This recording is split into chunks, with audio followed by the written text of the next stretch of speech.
फिर भी परेशान सबसे ज़्यादा पाकिस्तान ही है। अच्छा। ऐसे क्योंकि इंडिया में इतना नहीं है। अच्छा, क्योंकि मैं हम आपको कैसे पता? क्योंकि मेरा ख़ानदान वहीं है। अच्छा, आपका खानदान सारा वहाँ पे है? बस हम ही क्या क्या रहते हैं वहाँ पे? वहाँ दिल्ली में है, शिकारपुर में है, बम्बई में है सारे।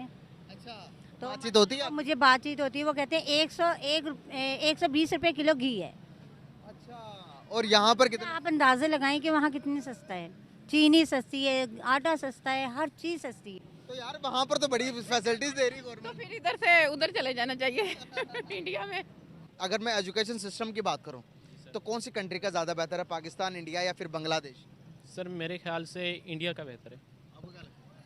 तीनों में जैसा है, बेहयाई बेहयाई तीनों में। अच्छा, बेहयाई है? किस तरह की बेहयाई है? आप फंक्शन में देख लें, सुपीरियर यूनिवर्सिटीज़ के फंक्शन किसी में भी देख लें। कंपैरिजन के तीनों कंट्रीज़ का अगर कंपैरिजन किया जाए ना तो इंडिया हमसे बहुत आगे है तीनों कंट्रीज़ में।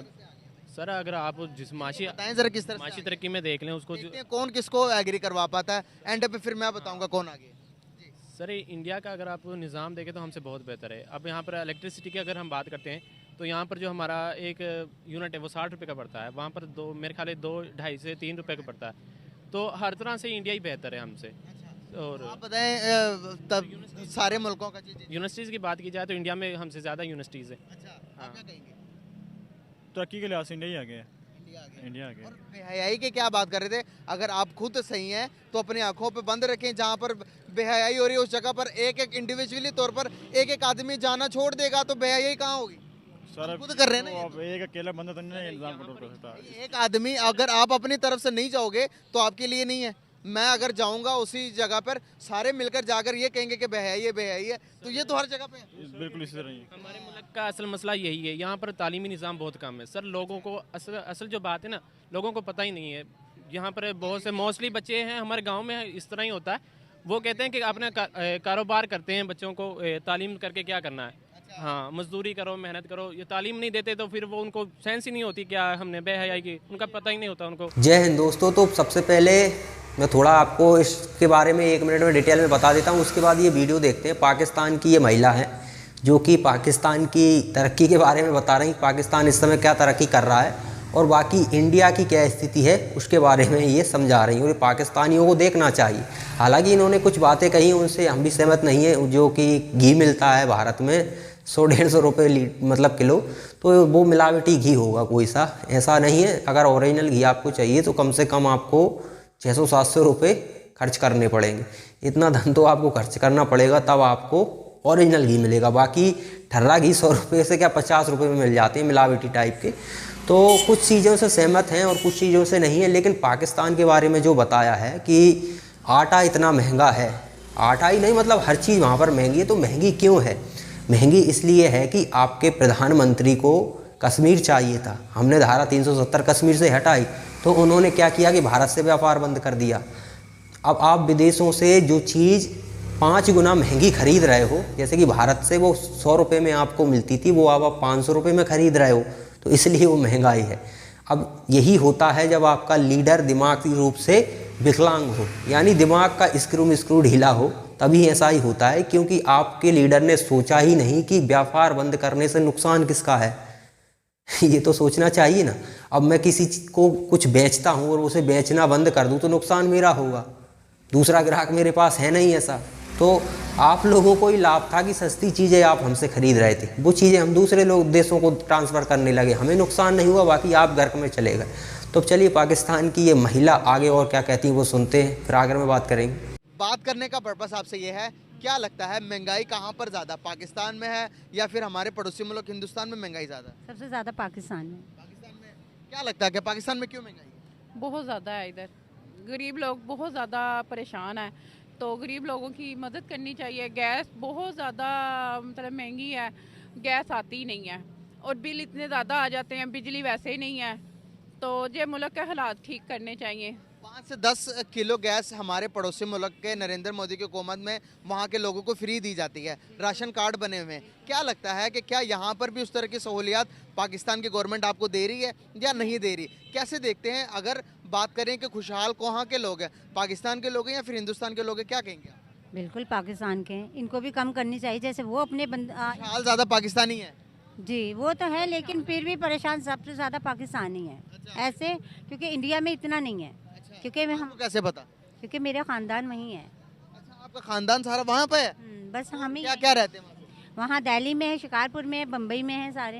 अच्छा, तो बातचीत होती है? मुझे बातचीत होती है, वो कहते हैं 120 रुपये किलो घी है। अच्छा, और यहाँ पर कितना? आप अंदाज़े लगाएं कि वहाँ कितनी सस्ता है। चीनी सस्ती है, आटा सस्ता है, हर चीज़ सस्ती है। और यहाँ पर कितने का केजी मिल रहा घी, कुकिंग ऑयल? तो यहाँ 600, 500, आटा वहाँ पर कितना किलो बातचीत होती है? 45। वहाँ पर 45 का, और यहाँ पे? यहाँ से तो बहुत ही 14 रुपये 10 किलो तो आटा 1400 को मिलेगा आपको।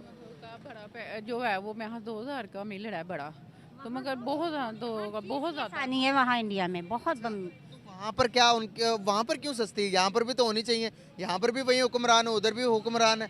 बस ये मुसलमानों का फ़र्क है। देखो ना, मुसलमानों को तो होना चाहिए ना इतना जितना कि अब वो है। अब वो हिंदू लोग अपना सोच रहे हैं, हमारे मुसलमान भाइयों का भी सोच रहे हैं, लेकिन वहाँ नहीं है।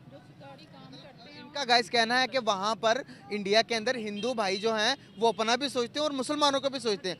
क्या यहाँ पर जो लोग बताते हैं कि वहाँ पर तो मुसलमानों के साथ बड़ा जुल्म होता, आपके रिश्तेदार क्या बताते हैं? क्या यहाँ की मीडिया, लोग, पॉलिटिशियन सही बताते हैं कि वहाँ पर जुल्म होता मुसलमानों के साथ?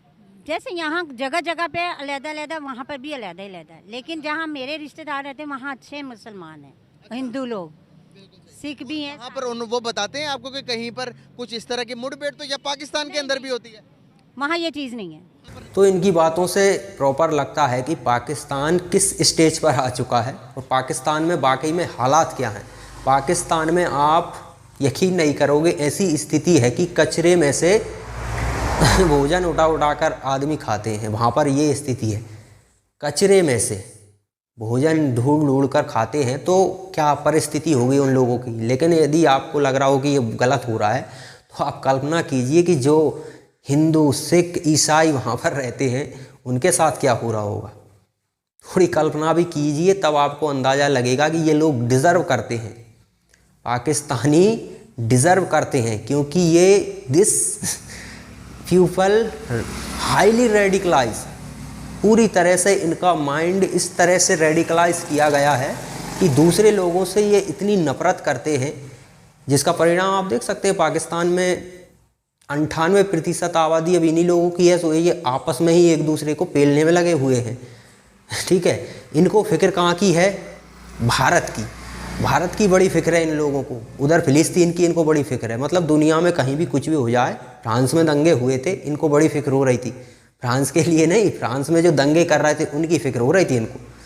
तो फिक्र दुनिया भर की होती है, और अपने जो कंट्री में जो लोग रह रहे हैं उनको 150, 200 रुपये किलो आटा दे रहे हैं। अब आप सोचिए 150, 200 रुपये किलो आटा किस लेवल से, मतलब खाना भी एक पाकिस्तान में कुछ लोगों का तो सपना होता होगा।